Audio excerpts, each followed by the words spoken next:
Hello, everybody, and welcome to Right Here, Right Now, live Buffalo football talk presented by Forefathers Organics. I'm your host, Alex Brasky, here for the Batavia Daily and Livingston County News. Each week, we'll discuss Buffalo's favorite football team, along with all the comings and goings from Orchard Park, thanks to our friends at Forefathers Organics in Dansville. Unlock the power of nature with Forefathers Organics, your premium CBD store. We offer the highest quality CBD and hemp products to liberate your mind, body, and soul, helping you live happy and free. Our mission is driven by excellence and transparency using cutting-edge scientific methods to combat stress and target issues at their source. From potent ingestible CBD to soothing topicals, all our products are USDA certified organic. Discover all natural wellness from farm to table. Visit forefathersorganics.com for more information. All right, not going to lie to you, not a lot of preparation put into today's podcast. A bit short on time this week with a few Bills practices already in the books, some other duties to attend to at the Batavia Daily News. We have a high school basketball live stream coming up tonight, a big game in the Genesee Region League. We also have been taking care of, like I said, some other odds and ends at the Batavia Daily News throughout the week, but wanted to get in with a quick podcast here on Thursday to provide some injury updates from the Bills Thursday session before I get ready to head off to Kansas City on Friday. More on that in just a little bit. But first, we'd, of course, like to touch on those injury updates. And not much more to report than we saw yesterday on the injury report, although the media was able to view practice for a period of time today. And we got to look at linebacker Matt Milano, cornerback Christian Benford. We did not see safety Taylor Rapp, who was absent for a second straight day. And I just want to give you a bit of my perspective from what I saw from these players today at practice. Milano dealing with hamstring soreness, which was announced on Wednesday by head coach Sean McDermott. There was some mystery surrounding Milano's injury at the beginning of the week, but it was declared as hamstring soreness on Wednesday. Milano was out there on Thursday. He did appear to sit out a few of the drills that the linebackers were participating in. The one that I saw, he had limited work. He didn't lift the heavy bag as the other linebackers did when they were doing kind of the shed and tackle drill. So not wanting to use that lower body strength, giving that hamstring and perhaps that quad as much time as possible to recover. I don't think there's any concern with Milano playing this weekend. We spoke with Terrell Bernard after practice on Thursday, and he said that he thought Milano had looked good during practice, thought that he looked like normal, didn't seem to have any concern there. Also mentioned how it would be their first time playing together against the Chiefs in the postseason. So I think all systems go for Matt Milano. I think any worry that was kind of brewing at the beginning of the week has since been quelled due to his presence on the practice field the past 2 days. He has been a limited participant, but like I said, we saw him out there today. He looked pretty good, jogging around at times, going about 50% speed. Didn't see him sprint, and I think he also sat out a drill that showed the linebackers in pursuit. But I think that's just a matter of a veteran player knowing what he can do physically and trying to get himself right for this weekend's game. Instead, taking those mental reps and getting involved in the team drills once the team comes together and goes over the game plan, trying to save himself during those individual drills that are still important at this time of year, but I think the importance goes down a bit after you've been through a long season of practice. And that being said, Milano has dealt with injury throughout the course of the season, so you'd still like to see him work his way further into even better game shape that we've seen through an impressive past couple of weeks. But I think all systems go for Milano this week. Not much to worry about on that front. We'll see him, I believe, against Kansas City. As far as Christian Benford is concerned, I think it's really the same situation as we saw last week with Ray Davis.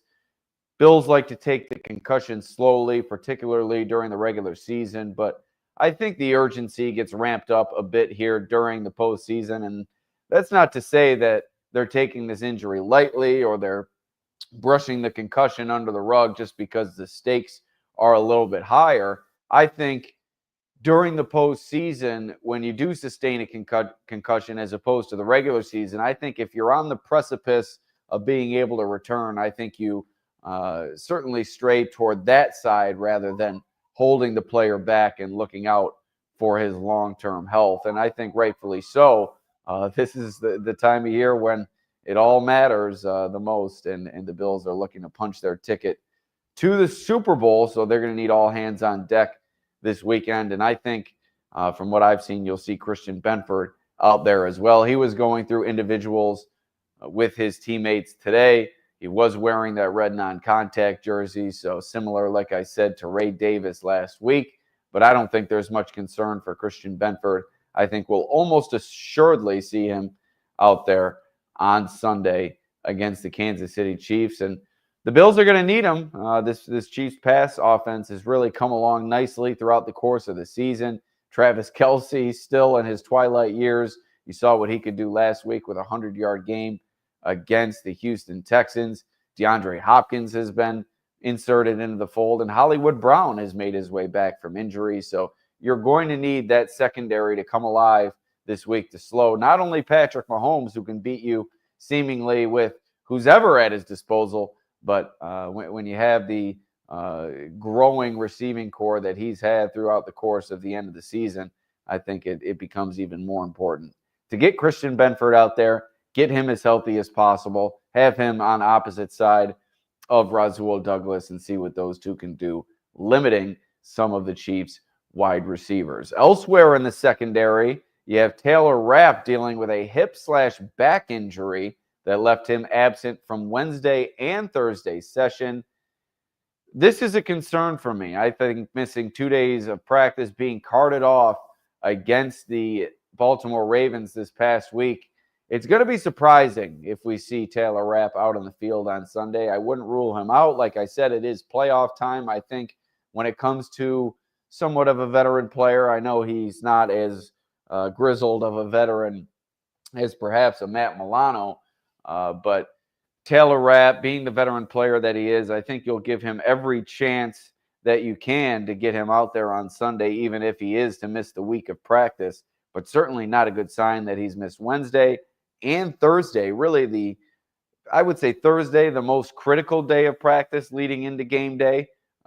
Friday, really reserved for a lot of game plan stuff. A little bit lighter work on Friday, but we'll see if Taylor Rapp, makes his way out there on Friday. If we don't see Rapp on Friday and we don't see him subsequently against the Chiefs, it's going to be Cole Bishop. And we spoke with Cole Bishop after Wednesday's practice, and he seemed more and more confident as the season has gone along. And I think he's making more and more plays as the season goes along as well. There are concerns there with some missed coverages, allowing a couple of big plays in the secondary, and that's what this Sean McDermott defense has been built on over the years, really locking down in the back end and not allowing those explosive plays and missing Taylor Rapp, who's done such a good job this year filling into his new role as a starter in this defense, taking over for Jordan Poyer and Micah Hyde, who left the team during the offseason. Hyde has since returned,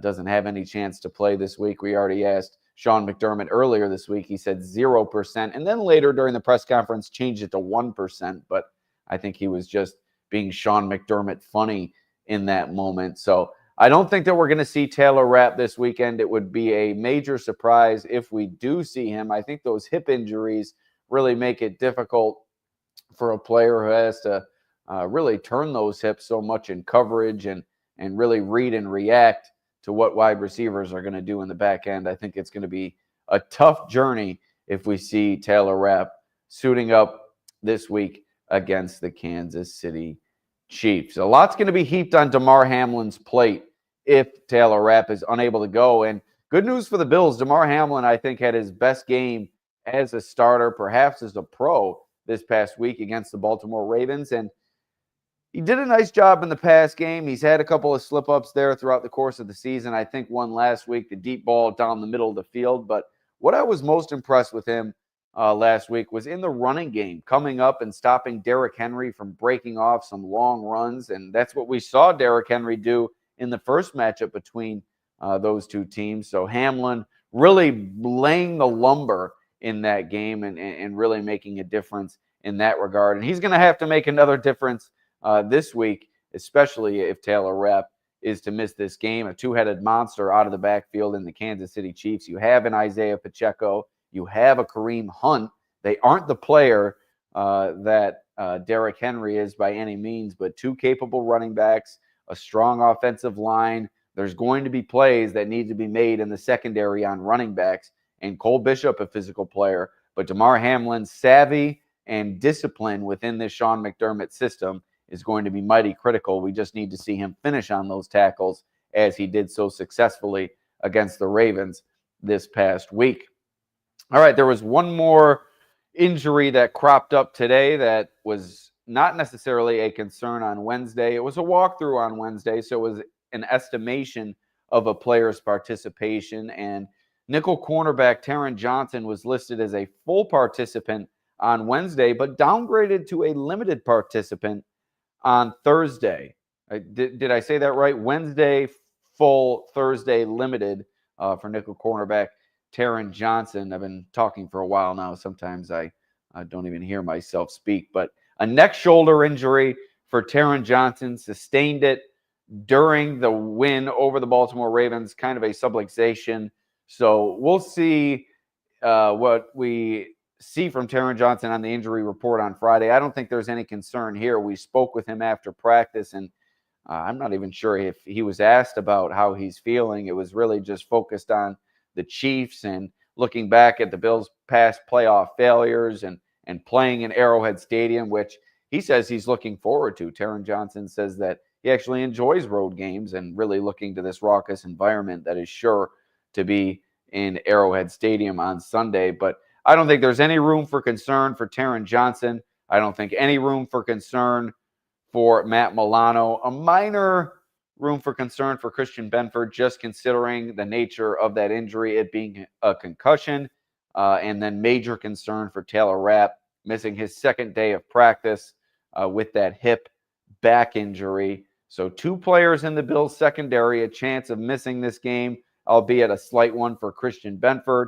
They're really going to need all that they can get against this Patrick Mahomes-led offense. And before we close it out on this rapid podcast here on a Thursday, let us thank our sponsor, Forefathers Organics in Dansville. Unlock the power of nature with Forefathers Organics, your premium CBD store. We offer the highest quality CBD and hemp products to liberate your mind, body, and soul, helping you live happy and free. Our mission is driven by excellence and transparency, using cutting-edge scientific methods to combat stress and target issues at their source. From potent ingestible CBD to soothing topicals, all our products are USDA certified organic. Discover all natural wellness from farm to table. Visit forefathersorganics.com for more information. All right, before we get on out of here, just want to discuss maybe one or two more topics surrounding this game. I'm looking for barbecue recommendations.